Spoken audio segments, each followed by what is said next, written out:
Welcome to episode 122 of Real Health Radio. You can find the links talked about as part of this episode at the show notes, which is www.7, so the word all spelled out, SEVEN health.com/112. Welcome to Real Health Radio. Health advice that's more than just about how you look. And here's your host, Chris Sandel.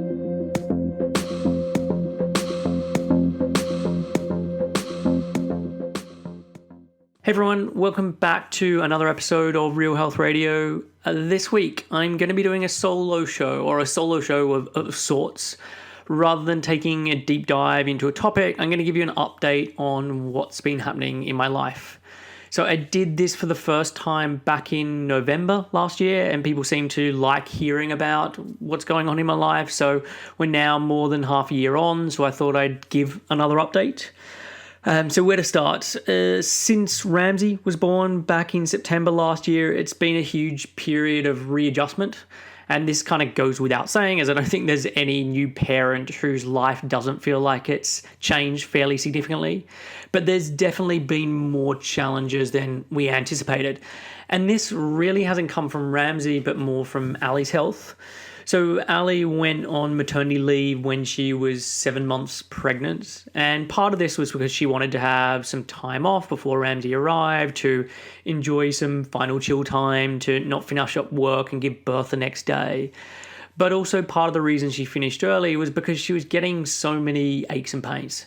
She had carpal tunnel in her hand and wrists, and so just using them was really painful. Her knees were really painful, and she actually had her knee cap dislocate and pop out on a number of occasions, so not pretty and excruciating. She also was getting lots of pain in her neck and her shoulders, and whenever we would speak to the doctors and the midwives about this, we were told it was simply pregnancy aches and pains, and that after birth it would all go away, but in the meantime there really wasn't anything she could do. So Ali put up with it. She finished up work early and tried to enjoy her time despite the pain. And after birth, some of the pain did go away. There was obviously a whole load of new pains from the birth process, but at least some of the pain in her joints did subside. And Ali actually had a fairly slow recovery from birth. It was probably 2 months before she could walk properly again. And by properly, I don't mean going out and going hiking. I just mean being able to walk around the house or make it around the shops without hobbling and being in rather constant pain. And we've since discovered that there was some post-birth complications, and that was part of the reason for this. But it was about the 2 month mark, maybe a little after that, so a couple of months after Ramsay was born, that Ali's so-called pregnancy pains started coming back. And first it was in her neck and her shoulders, and then her knees, and then her hands and wrists, and then her feet. And really in a matter of weeks, she went from functioning normally to barely being able to walk down the stairs or turn over in bed. And it was really horrible. I mean, seeing her trying to move in bed was like watching a 90-year-old who'd recently had a double hip replacement. And given that we were trying to look after a baby that was only a couple of months old, that constantly wanted to be held and to be fed, this wasn't an easy situation. And I have the hugest respect for Ali, that she was still able to give the love and support that Ramsay needed while she was in fairly constant agony. And so we started seeing doctors and getting tests done to work out what was going on. And it was around the Christmas or the New Year's time that she was diagnosed with rheumatoid arthritis. So rheumatoid arthritis, or RA, is an autoimmune disease. And with an autoimmune disease, the body's own immune system attacks its own cells. And depending on which kind of autoimmune condition you have will determine which cells get attacked. So in type 1 diabetes, the immune system attacks the beta cells in the pancreas. In MS, the immune system attacks the myelin sheath of the nervous system.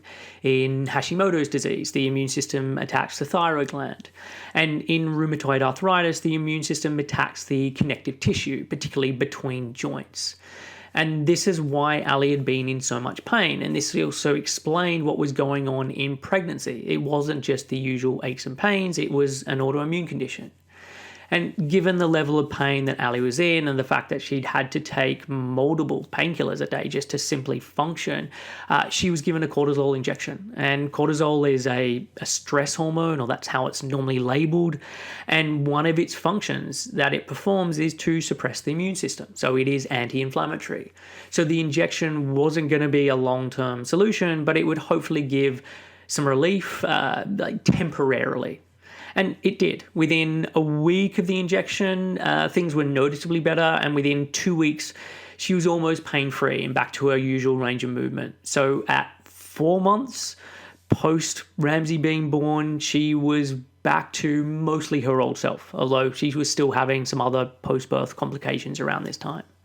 So now, knowing what was going on, we started to explore the different options for dealing with it. She was still breastfeeding, and so this ruled out any of the medications that the doctors had mentioned. So we tried to find anything that could be done with diet or lifestyle or supplements that could be taken while she was still nursing Ramsay.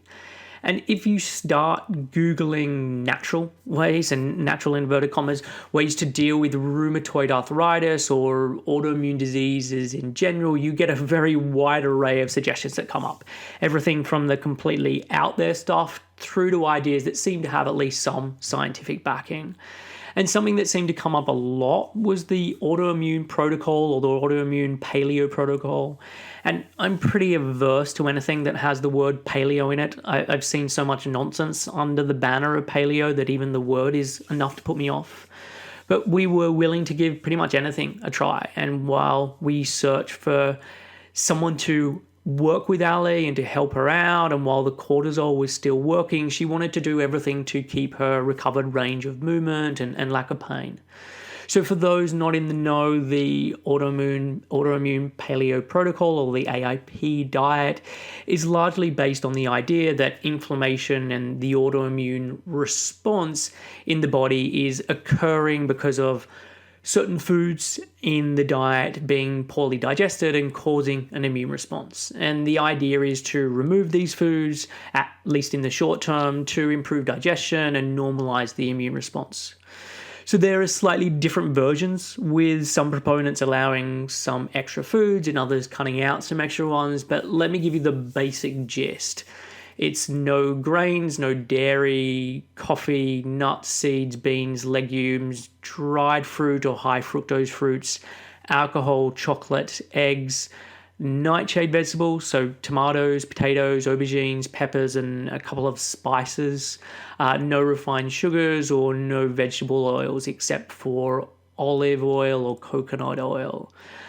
So what you are allowed to eat is meat, fish, and fruits and vegetables, with a limit on some of the fruits and vegetables. And then you're allowed non-gluten and non-grain flours, so things like cassava flour and arrowroot flour and coconut flour, and there's probably a couple of other things that you're allowed that I'm forgetting about.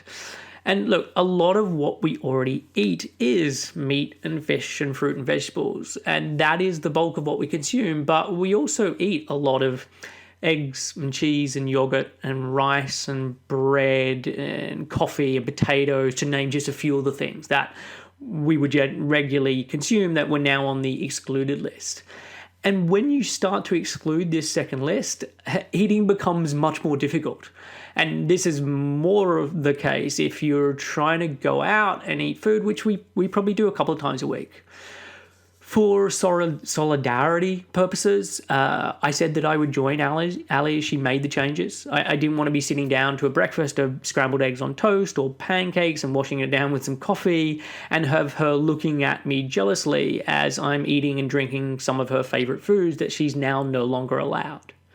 So we cleared out everything in the fridge and everything in the cupboard that weren't allowed. We then went and did a shop, getting lots of everything that we could eat. We ordered an AIP cookbook, and then we got started. I'm a silver linings kind of guy, trying to find the goodness amongst the rubble, and there definitely is some positives I can take from it, but on the whole, this really sucked. And I lasted 2 weeks, and then Ali politely asked me to stop. She was going to keep doing it on her own, but she didn't want me to be doing it as I become tired and irritable and not the kind of support that she needed. And I'm someone who eats a lot of food. And yes, I can have a day or two where my intake is reduced, but I'll then naturally eat more to compensate.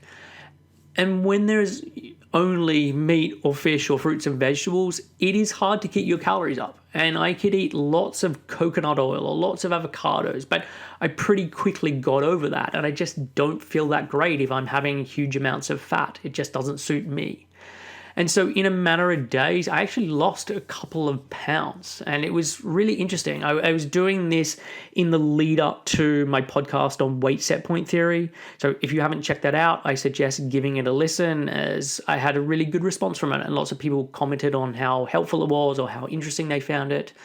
And as I mentioned in that podcast, I naturally live in a weight band. I can move up and I can move down, but once I hit the certain limits, my weight just plateaus. So within the space of about a week, I probably lost 2 kilos, 4 pounds, something like that. And I'm someone who has a tendency where I can lose weight quickly, but once I hit that bottom of the range, that's it. I just stay there. So after that initial loss, I didn't go any further.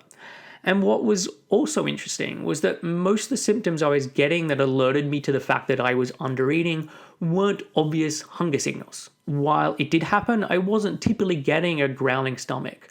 I actually felt nauseous a lot of the time, not something that most people would then associate with their body telling them that they're hungry. I was urinating much more frequently. I started waking in the night to urinate. I struggled to concentrate more and to focus. But more than anything, I just became irritable. I was more down. I wasn't my usual bubbly self, which is why Ali suggested I stop. I wasn't much fun to be around, and she was already going through enough without me pulling her down further. And there were many aspects that I found hard, but protein was a really big part of it. I like having protein with my meals. It's not a hard rule, but I'll have some form of protein with most meals or snacks. And usually I have lots of options to choose from. It could be meat or fish or seafood, but it could also be eggs or cheese or yogurt or beans or lentils or hummus or tofu or peanut butter, like just to name some of the things that I have. But on this protocol, if I wanted to have protein, it had to come from an animal. And I just didn't want to be eating meat or fish with every single meal or snack of the day. It also it also showed me how much I truly love potatoes and rice. And I knew this already, but it made it even more clear. And these are the carbs that I definitely miss the most. And sweet potatoes are okay, but they're just not a patch on regular potatoes for me. And I do really well on potatoes and rice. And so they are the carbs I eat the most in my regular life. And so to have both of these gone, it really sucked. So I'm grateful that I did it, because it reminded me again how much I find dieting and restricting my food intake a really unhelpful endeavor. And I'm aware of my hunger signals. And so I was knowing that the nausea and the frequent urination and the poor concentration and the irritability, that these were clear signs of hunger for me. But it was useful for as a reminder, because I do talk about this stuff with clients, that it's not always the obvious symptoms of having a growling stomach or the things that people associate with being hungry. And this experience really brought that to the forefront of my mind. And in terms of Ali's response to the AOP diet, it didn't seem to do so much. She probably doesn't do amazing on gluten or dairy, especially if she's having a lot of them or if she's trying to have them every day. But most other things on the list didn't seem to make a difference.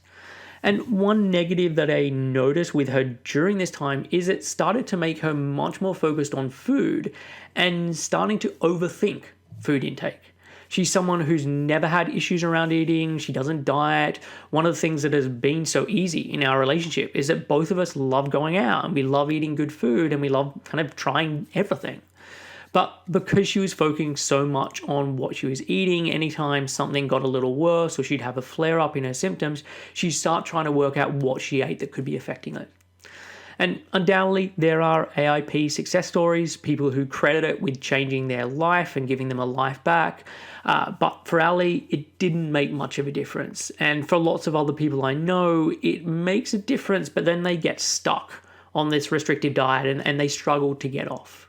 So after 3 months, despite doing the AAP diet, Ali's symptoms came back and she had to get another cortisol injection. And while the first injection, it gave her some respite and it was helpful, the second time around really was a disaster. So she had an infection that was going on at the time that we didn't know about. Well, she suspected it, but was told it was nothing. So when she had the cortisol injection, it dampened down her immune system and then the infection was able to ramp up. So within a couple of days of having that injection, she had a fever. And then within 2 weeks, she could barely walk. She could barely sit down and was in constant agony. So we saw the doctor and she was given antibiotics. But 4 days later, things hadn't improved and she ended up in hospital and needed emergency surgery. And healing was then slow after the surgery, and Ali was back home the next day, but we had a nurse come every day and had to check the wound, and this probably went on for 5 or 6 weeks. So now, since then, things have started to improve. Ali has been more mobile and in less pain. We're now 3 months on since that last cortisol injection, and the rheumatoid arthritis hasn't come back like it did before. There is still pain and she's still having flare-ups, but it's nothing like as bad as it was before. Ali is working with a couple of practitioners, and her more recent improvements are likely down to this, or maybe she's just getting a bit of a break because she's definitely earned it. And everything isn't resolved, and Ali's life seems to be ruled by appointments for the moment. More surgery is needed, but we're just going through some investigations first to understand that better before the surgery commences. But it does feel like there is light at the end of the tunnel and that the clouds have lifted somewhat. And this whole experience has taught me, or at least reminded me of a number of things. Number one, Ali is an extraordinary human being. Despite everything, she just keeps going. And it's definitely been tough during this time. But if it wasn't for Ali being so positive and so resilient, then things would have got a lot uglier. And I'm acutely aware of just how lucky I am to have her in my life. She really is an inspiration. Number two, health has such a huge impact on quality of life. And up until this point, I have been very lucky. I've always had good health myself. My parents and siblings have always had good health. This has kind of been the norm, and it's kind of what I've taken for granted. But experiencing how this has affected our lives over the last year, if I include the issues Ali was dealing with leading up to Ramsay's birth, it's been huge. And these things just aren't always within your control. I'm a big advocate of how food and lifestyle changes can impact health, and it's what I work on with clients. But I'm also aware that there's a lot of dumb luck in who gets the ability to actually make those kind of healthy choices, and that even when someone does, it doesn't protect them from illness. Like, that illness can hit us all.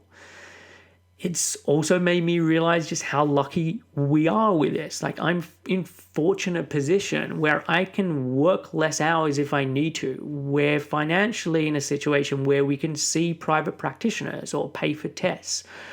I also know that I have family who can support us. And many people just don't have this. And I talked about this in my podcast on free will, that illness, whether that's your illness or the illness of a spouse or a child, can ruin people financially. And the knock-on effect that this has on mental health and emotional health and the strain on relationships. So for all of the crap that was been going on, I'm well aware of how lucky we are and how supported we are despite all of this.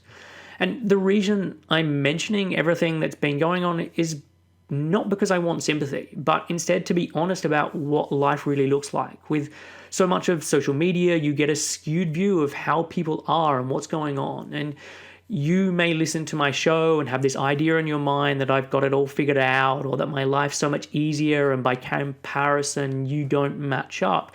But the reality is we all have struggles, and at different points of life we will have rough times, and for some people their whole life feels like a rough time. So if you have been comparing your life to how you imagine mine is and thinking you don't stack up, know that it's not so glamorous behind the scenes as you may be imagining. So now on to something a little more positive, which is Ramsay. So he's now 9 months old, and he really is a delight. Of course, he has these moments, but he brings us joy every single day. And we're going through a little bit of sleep regression at the moment, so I could do with him waking up a lot less of the 4:30 or 5 a.m. starts. But it's amazing how much I've been better at being able to function with less sleep than at any point in my life prior to having a baby. And Ramsay is how I remember myself as a child, like never wanting to stay still, always wanting to get into everything, very noisy, but also constantly smiling and laughing. And he's been crawling now for the last 3 months, so from about 6 months, and for the last month or so, he's been pulling himself up on everything and standing, and he's strong and determined, and I know he's going to be a complete handful, but in the best possible way. The eating side of things has been great with him. So we are doing baby-led weaning, and this is something I mentioned on my podcast recently with Elise Resch. And we had been planning on doing this anyway, but it's also now recommended by the NHS in our area. So baby-led weaning is basically letting the baby feed themselves and choosing what and how much they want to eat. And obviously we do the original picking of the food where we choose what to put in front of him, but then it's up to him for what he wants to eat and to get that stuff in his mouth. And babies have quite a gag reflex, and this is much further forward on the tongue than adults. So when he was first eating, he's constantly gagging, which is rather worrying as it kind of looks like he's just choking. So it is difficult in the beginning, and you do have to sit on your hands, but in a short space of time, you get used to it. So rather than Rams eating pureed food, he would basically have, and he is basically having, whatever we are eating. We just make sure that the pieces are cut into like little battens, or they're easy to hold pieces so that he can then pick them up. And to start with, nearly everything misses the mouth, and what does actually make it into the mouth gets sucked on, chewed, gagged on, and then is spat out. But with time, more and more starts making it in, and more starts getting swallowed. And this way of eating, it's just been a huge win for us. We have meals where both Ali and I are able to sit down at the same time, and one of us isn't having to feed Ramsay. We're also not having to make something completely separate for him. Like, we might make some things that are just for him, but we largely eat the same foods. He gets to taste and experience many different flavors, many different textures, rather than just pureed vegetables. And we went out for lunch last weekend or the weekend before with a friend, and we were able to have a very normal meal and a normal conversation, and he ate and he was able to be part of the mealtime experience. It's also worked well because I work from home, and Ali and I have always prioritized eating together, which is made easier because I work from home. And even when Ali previously was heading into London to work, we'd have a breakfast together. And for 20 minutes, it would be us sitting down, chatting, and having a full hot breakfast. And same thing with dinner. We would always eat together. It would be at a table, and we would take our time. And so it's been easy to then slot Ramsay into this. And undoubtedly, his eating is helped by seeing us eating and giving him the time to eat. So we are now doing this for breakfast and lunch and for dinner. And it's also been amazing for his hand-eye coordination. I don't have another baby that I didn't do baby-led weaning with, so I don't have a comparison. But I've got to see how quickly he's become adept at picking up food and the progression in his dexterity in such a short space of time. He has days where he doesn't eat much at all, and then he'll have other days or other meals where he'll eat as much as Ali and I. Probably not that much, but close to. And given that so much of the work that I do with adults is about teaching them to listen to their body and to notice cravings and to pay attention to hunger and fullness, it's nice to be able to do this with a little tiny human, and yeah, just wonderful to watch. So we're still also very much in love with our new house. So I mentioned in the last update that we bought a house and moved in 10 days after Ramsay was born. And yeah, we are still very much infatuated with it. With the warmer weather, we're able to spend more time outside and enjoy the garden.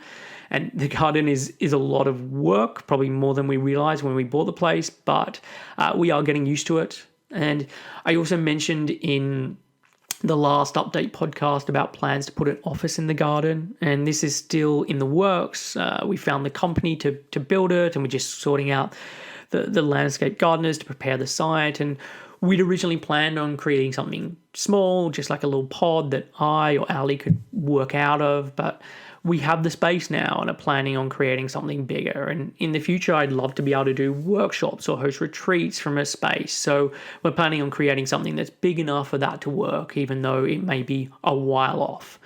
So yeah, it's all really exciting, and I'm really looking forward to it all being done. And when it is, I'll put up some pictures on Instagram for people to check out. Because Ali's been unwell for a lot of the time, we haven't been traveling as much as we normally do, and we kind of planned on doing when Ali's on maternity leave. But we are starting to do that a little bit more now that Ali's been feeling better. We recently went on a glamping holiday, which is like camping, but where everything is set up for you, meant to be slightly more glamorous. So we turned up and it was already set up. There's a big yurt or a bell tent that they've got going, and inside there are a couple of futon beds and rugs, and there's a wood stove that you can light that then keeps the yurt warm at night. So it's camping, but it's not as rugged. And we were in the Chilterns, which is not far from Oxfordshire. So the Chilterns are known as an area of outstanding natural beauty. It's an area of countryside that is nationally protected, and basically just stunning set of countryside in the hills and the valleys. And our camp was at the top of this hill with beautiful views. And I spent a fair bit of each day out walking with Ramsay strapped to my chest and with Rox, my dog, exploring the hills. And camping with an 8-month-old comes with its challenges, but I'd say life with an 8-month-old comes with its challenges. But the weather was lovely, and despite the fact that I already live in the countryside, it was nice to go and have a holiday in such a beautiful setting and have time away from work. We're planning on heading away again in the August time. So my parents are heading over from Australia, and we're going to meet in Spain and go to Sitges. So Sitges is about an hour outside of Barcelona. It's a seaside town or a seaside city. I'm not sure which.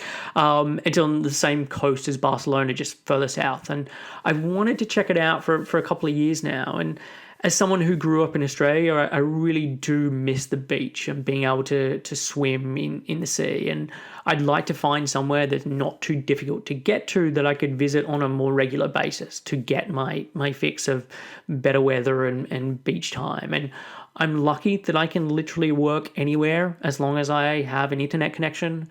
So if I like Sitges, it could be somewhere I go more often, particularly in the late winter, early springtime, when the UK is still dark and cold and rainy, and winter feels like it's going on forever. To have somewhere that I could go where I could have a bit nicer weather and get that beach aspect would be really nice. What else? I got my level 2 certification with precision nutrition or PN. So I finished this up in the April or the May time. So this was a year-long course. It's aimed at making practitioners better practitioners. So looking at how you interact with clients and how change work really happens. It's basically psychology or a psychology course with the focus being on concepts relevant to health professionals. And the course really was phenomenal. I honestly can't recommend it highly enough. I got so much out of it. As I said, it's a year long, and nearly every day there's a new lesson. So over the course of a year, there's an incredible amount of content that you get through. And I know I'm a better practitioner because of it. And I'm still working my way through everything. And over the next year, I'll continue to add in more and more of the elements of the course and continue to refine the work that I do with clients. And I recently had Krista Scott-Dixon on the show as part of the panel I did on genetic testing. And Krista is actually the one that wrote the level 2 course for PN. So I am planning on having her back on the show to discuss it, but I want to give myself more time to play around with and implement more of the course. And I am not being paid to say any of this stuff about PN. I don't have any affiliate links for them. I'm just a big fan of the course. And so if you're a practitioner and you want to better understand change work or psychology, then I definitely suggest checking the course out. So that's kind of it in terms of an update. Life has been anything but dull or anything but boring over the last 9 months. I'm thoroughly enjoying being a dad, and I'm just hoping that things with Ali can settle down and life can get a little easier, which I know it will, and we are still very grateful to have Ramsay in our life every single day. So I will be back again shortly with another guested interview. I've also got another solo show that's a work in progress, so that should be out shortly. As always, thank you so much for spending this time with me and listening to my ramblings about my life. I will catch up with you again soon. Thanks for listening.